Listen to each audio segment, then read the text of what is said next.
Rapist bell पे बाहर है, विक्टिम यहाँ पे इंसाफ मांग रहा है और फिर लोग कहते हैं कि सब ठीक हो जाएगा। जैसे इंडिया में ये दर्द बहुत कॉमन बात है। कुछ ऐसा ही केस एक बार फिर सामने आया।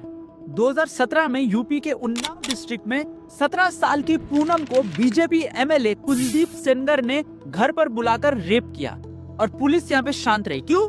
क्योंकि एमएलए बहुत पावरफुल आदमी थे। और फिर 2018 में पूनम के पापा को सेंगर के भाई ने जेल में ही पिटवाकर मार दिया।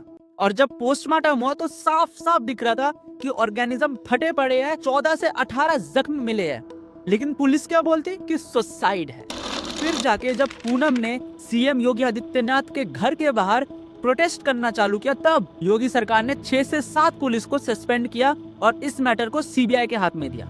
लेकिन मजेदार बात आप देखो, बीजेपी ने उस एमएलए को 2 साल तक प्रोटेक्ट किया। और आप सोचो, जब पूनम अपनी 2 आंटियों के साथ गाड़ी में बैठकर हाई कोर्ट जा रही थी, उसी वक्त एक ट्रक आता है जिसका नंबर प्लेट जानबूझकर ढका हुआ होता है, वो उस गाड़ी से टकराती है और उसी क्षण उस 2 आंटी की मौत हो जाती है। दिसंबर 2019 में जाके उस रेपिस्ट को लाइफ सेंटेंस मिला और उसके पापा को मारने की वजह से उसको 10 साल तक का भी जेल सुनाया गया। इस केस को में बहुत साल हो चुके हैं, लेकिन फिर अब जाके दोबारा ये केस उजागर हो रहा है। वो इसलिए 23 दिसंबर 2025 को दिल्ली हाई कोर्ट ने उसको बेल दिया और उसका जो लाइफ सेंटेंस था उसको रिमूव कर दिया। जैसे ही दिल्ली हाई कोर्ट का ये स्टेटमेंट आया, पूनम अपने बच्चों को लेकर इंडिया गेट के सामने बहुत ही पीसफुल तरीके से प्रोटेस्ट करने लगी और उसकी डिमांड सिर्फ इतनी थी कि इस बंदे को बेल मत दो, अन्यथा मेरे जान पे बात आ सकती है, मेरे साथ कुछ भी हो सकता है। क्यों? वो ऐसा क्यों कह रहे? क्योंकि उसके पिताजी के साथ भी जो हुआ वो हम सबको पता है। और सिर्फ पीसफुल प्रोटेस्ट करने की वजह से